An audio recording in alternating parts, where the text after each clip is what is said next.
6:50 back here this Tuesday morning with your top stories in our Smart Start. Before you head out, and some breaking updates. A suspect is under arrest following a high-speed chase across Monroe County. This began around 2 a.m. Deputies say they spotted a stolen car in Chili, tried to stop it.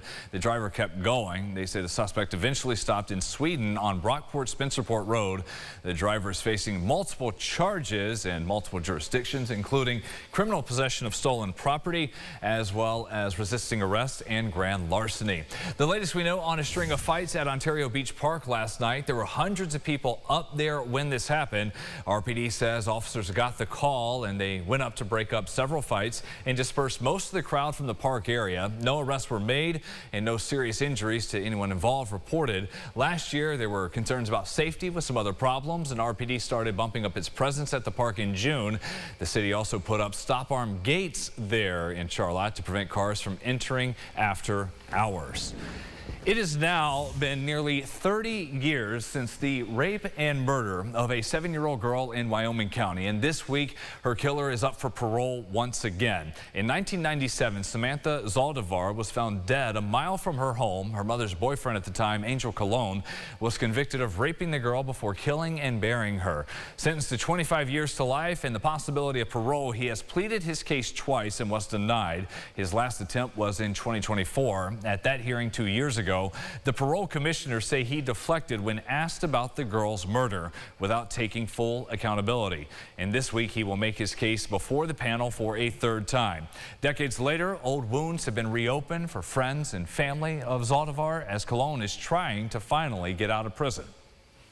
We sat together at circle time and we played on the playground together. And when she went missing, it was very difficult. If you let him go and he recommits, could you live with yourself at the end of the day, knowing that you released this person back out into the public? If he is granted parole this time, given the terms of his plea from 1998, registering as a sex offender is not mandated. We'll update you on the outcome of this third hearing and that decision from the parole board on air as soon as it happens and online at rochesterfirst.com. In court today, jury selection begins for the trial of a man indicted on attempted murder and hate crime charges after authorities say he attacked a hiker last summer in Perrington on the Indian Hill Park Trail.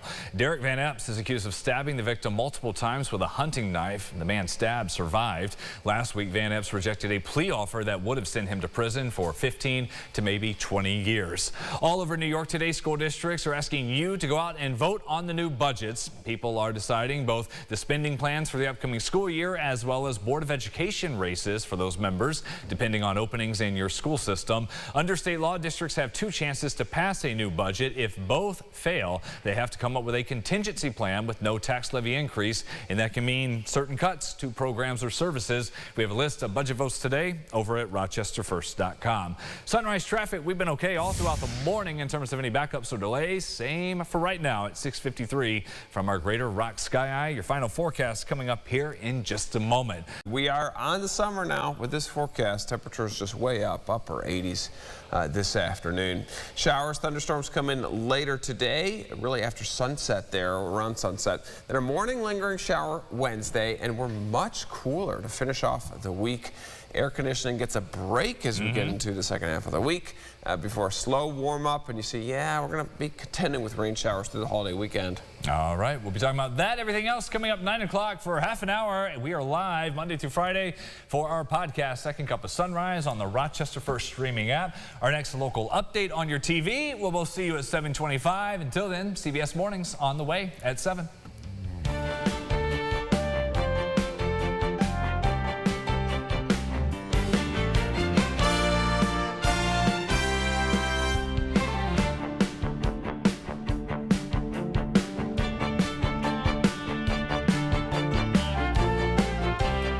Follow News 8 wherever you are on rochesterfirst.com, Facebook, X, and on our app for news and weather.